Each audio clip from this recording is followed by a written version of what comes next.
Caríssimos, caríssimos, René de Paula Júnior falando. Faz um bom tempo que eu não publico vídeo algum aqui. Aliás, isso é uma decorrência, uma consequência, um efeito colateral de uma coisa que eu chamaria talvez de honestidade intelectual. Como esse canal é meu, né, e eu não tenho absolutamente vínculo com, sei lá, com agenda nenhuma, então eu me permito só publicar quando eu realmente, efetivamente, tenho alguma coisa que eu acho que vale a pena compartilhar.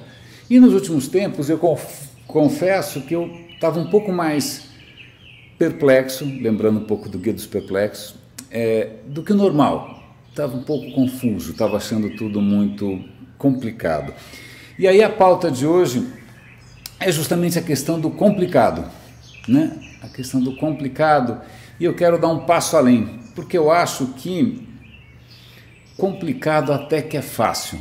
O problema é que as coisas são complexas. A minha formação, pelo menos parte dela, foi lá atrás, logo no começo, quando eu era novinho, eu fiz um tempo de engenharia. E eu não sei se engenharia mudou nesses últimos tempos, tal, mas na boa, ainda mais engenharia mecânica, tal, grande parte do mundo era newtoniano, você resolvia tudo relativamente fácil, não tinha muito espaço para teoria do caos, nem complexidade, nem coisas mais. Talvez a gente teve um cheirinho disso no final com pesquisa operacional, mas de qualquer maneira a mentalidade era que a gente tinha todas as ferramentas mentais, intelectuais, técnicas para resolver todos os problemas, por mais complicados que eles fossem. Certo? Certo. Mas acontece, e essa é uma descoberta recente, eu convivi com um cara que tinha uma formação matemática de computação muito refinada, e um dia quando eu falei de tal coisa, ele falou, não, isso é P vezes NP. Eu falei, o quê? Aí ele me explicou, e eu juro que isso não é só curiosidade matemática, acho que isso tem a ver com tudo, desde criação de conteúdo até a maneira como a gente se relaciona nas redes. A questão é a seguinte, existem alguns problemas que um computador resolve fácil. Sei lá, uma multiplicação, uma soma, sei lá, várias coisas que um computador consegue, você programa, dá lá o problema para ele, e ele num tempo razoável consegue te dar uma solução, paf, em cima. Né? Esses são os problemas que são chamados de P. Né? Aí existe uma categoria mais abrangente do que essa, que são os problemas chamados NP, que se você programar um computador para resolver aquilo, ele vai demorar um tempo, por vezes tão longo, que não compensa. Né?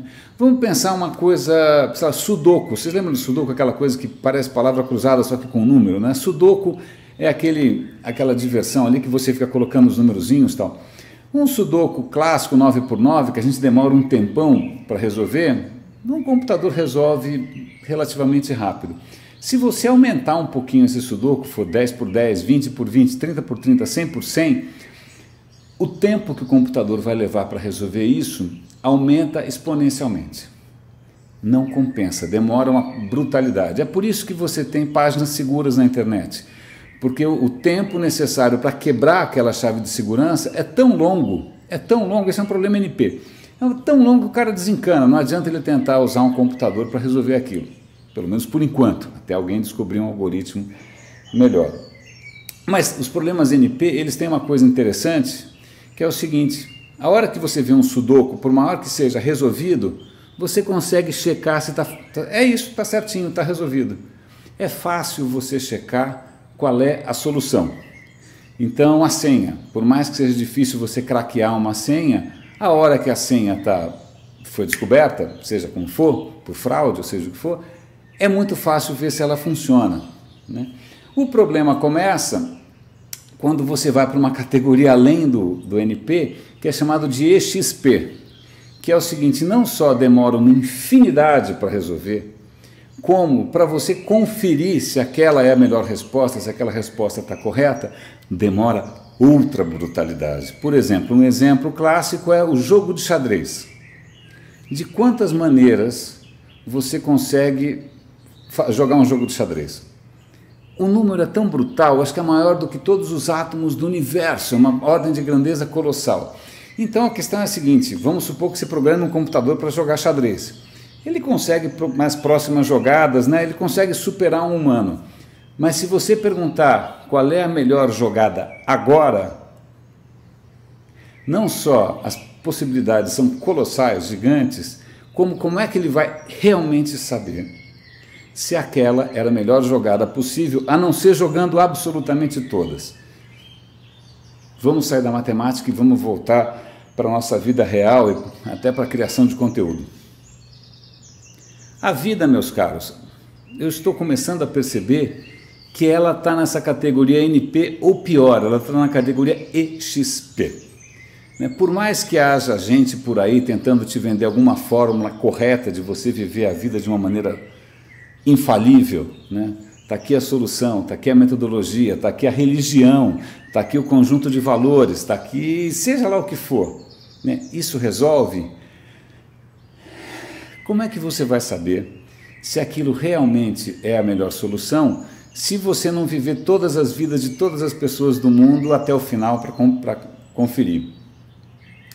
Então, por mais que a gente tenha esse sonho, parece os meus sonhos lá do tempo de engenharia mecânica, né, que as leis de Newton resolvam tudo, ou de que a gente consiga chegar sempre a soluções que sirvam para todo mundo, a caminhos que sirvam para todo mundo e que seja aquela solução inquestionável e perfeita, a questão é, a vida humana, sobretudo a vida social, é complexa nesse patamar EXP que eu estou falando.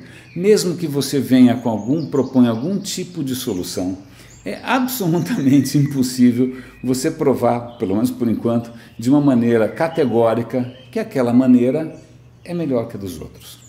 Bem-vindo à democracia, bem-vindo a Mac versus PC, Nikon versus Canon, coxinhas versus petralhas. Toda vez que alguém te propõe alguma solução muito simples, né, cortada ali na faca e tal,